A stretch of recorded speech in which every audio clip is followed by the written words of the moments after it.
We are here with Emilija Kokić, who won Eurovision in 1989 with her band Riva and the song Rock Me. Emilija, thank you so much for joining us. Hello, Charlie. It's a pleasure to be here. Thank you for inviting me. Now, to start off, you were born in Zadar in Croatia, Yes. or what was then Yugoslavia, but spent part of your childhood in Zurich, Switzerland. Yes. How do you think this international upbringing affected you as an artist and as a person? It really has a big impact because I was born in Zadar as a little girl. Can you imagine? I had 5 years and somebody took me from my Croatian house and from my surrounding. I didn't understand a word of German. I had to learn everything. So when I could do that, oh my God, I could do much bigger things. Nobody taught me how can I be a celebrity. I didn't learn that. I have to adapt. Okay, now I'm a celebrity. Oh my God, what does that mean? Yugoslavia, as a non-aligned country, was famously the only communist country in Eurovision in the 60s up through the fall of the Iron Curtain. So what was your memory of Eurovision from childhood? Was it a big deal in Yugoslavia?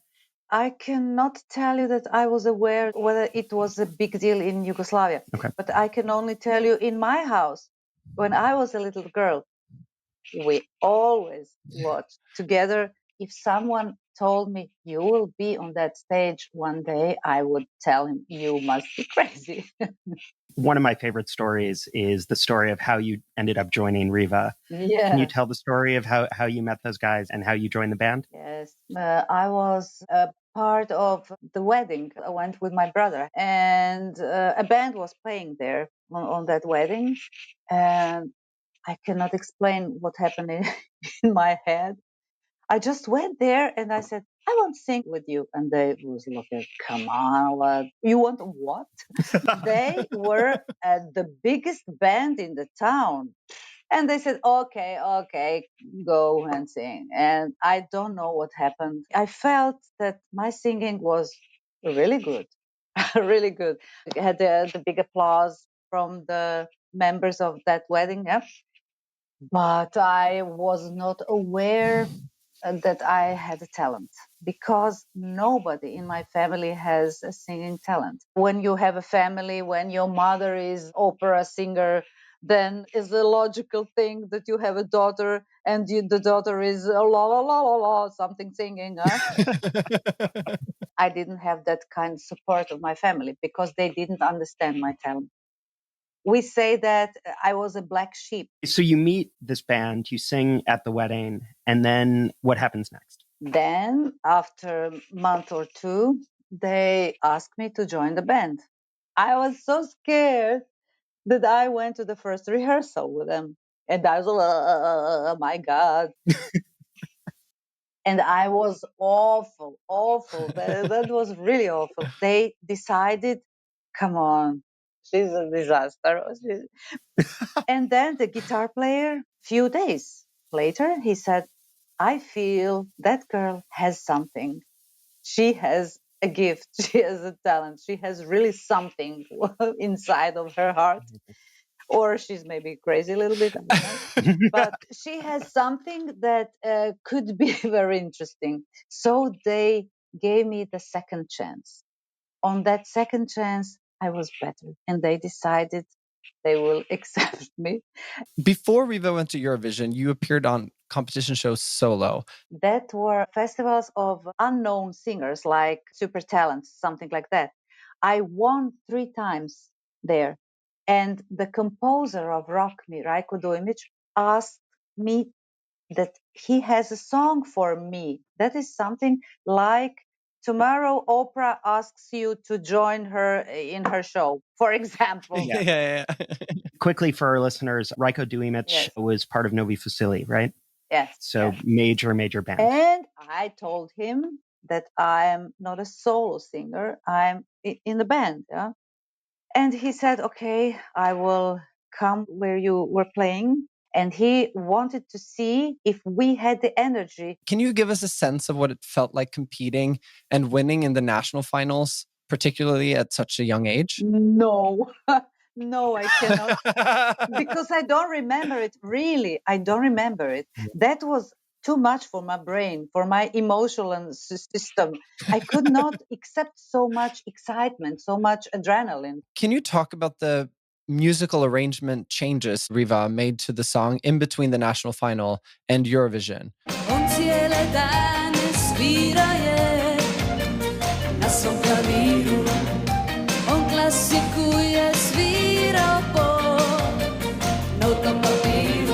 The composer, Rajko Dujmić, he said, we will make two different arrangements. Riva, you do your own, and I will do my own.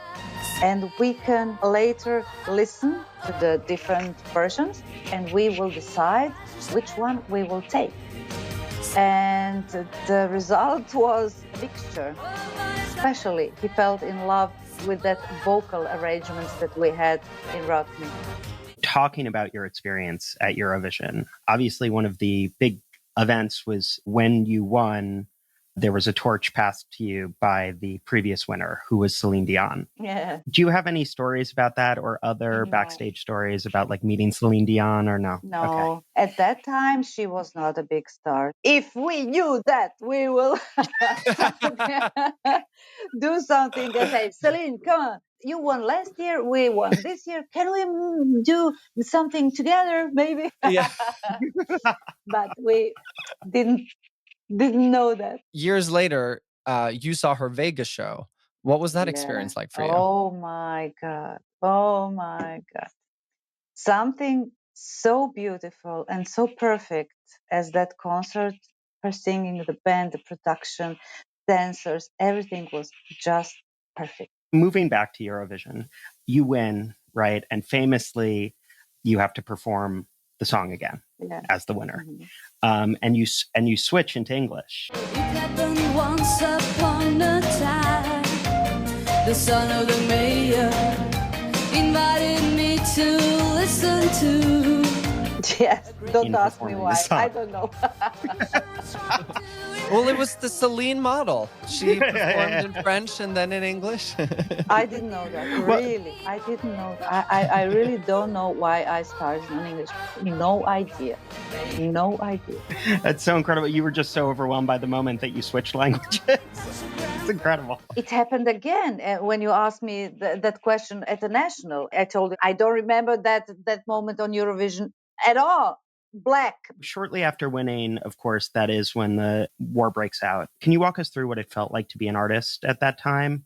Can you imagine? A year before, as a Eurovision Song winners, we were driving in limousines with champagne inside and were guests in best TV shows around Europe.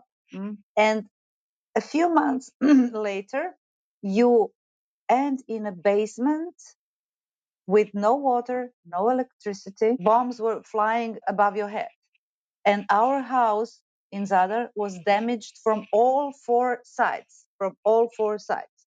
Can you imagine that shock? It took so many lives, so many opportunities. And I don't need a reason today. I'm just sad. Not only me, a lot of people that were sharing the same destiny. Riva never released another album. Was that, purely a function of the war, or were there other reasons as well? I would say the war was the main reason, because at that time, we should prepare the album in English. We had our management in Switzerland, and they had big plans with us.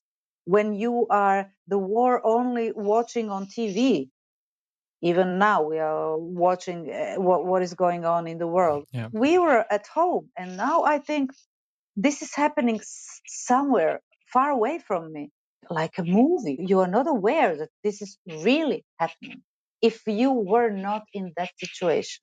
And that is really hard to explain. Maybe that's why we understand the people from Ukraine. We really understand it. I don't care about the politics. That's not my life, but it was my life. You then launch your solo career, starting with 2 EPs, but those EPs, the songs from them end up being featured on Ostavi Trog. Can you talk about the process of launching a solo career, making solo work, and how it felt different than working with a band?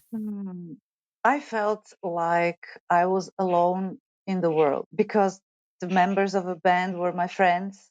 And when I looked right, I saw the drummer and the guitar player. On the left, I said the bass player and the keyboard player. And being alone on the stage was kind of scary. And I had to get the courage and strength to even start and to even consider if I really wanted to be a solo singer. When you see all what was happening in your country, you don't have the courage, you don't have the strength to start something from the beginning. Everything seems useless, nothing had sense. Ostavi Trog is much more electronic than Riva's songs. And also, I couldn't help but notice that the feelings in it feel more complex and generally like less optimistic about love. Like Bože kako sam grograzila, što mi značisti, Yes. and even the album's title track, Ostavi Trog.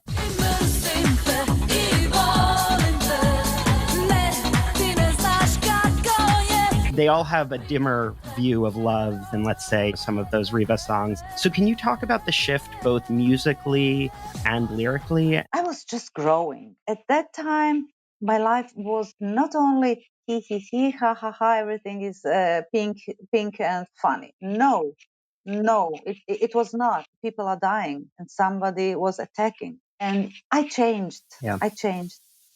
The circumstances in my life changed me. Ostavi trag means leave a mark, do something. Say to the world that there is a reason why you exist, why you live. Your next album, Svoje strane svemira, featured a bit of an acoustic sound. And then particularly on A gdje da krenem?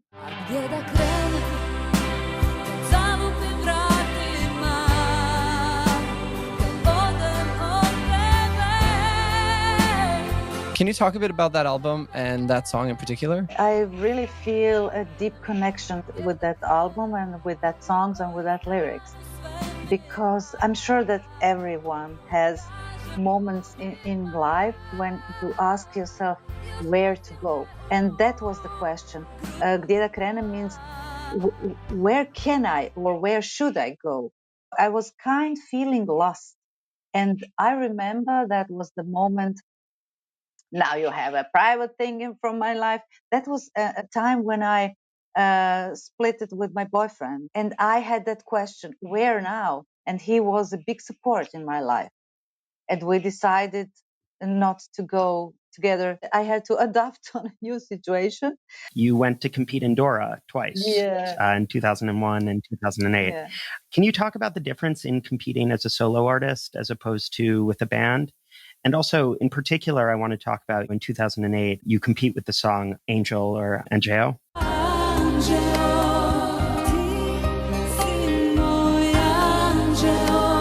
Which felt like a really different sound for you. I started to work with another composer, and the sound is different. And I felt I had much more my personal influence on the songs, because the songs were particularly written for me. And the composer was detecting my phases in my life. Čime sam te zaslužila, that means help, Georgie. That means what have I done to deserve you? Not only that audience, that fans, but love, but life. It's around here that you begin dating Emilija Kokić. Can you talk about how you two met? No. And also your wedding? No, you don't want to know that. You don't want to know that.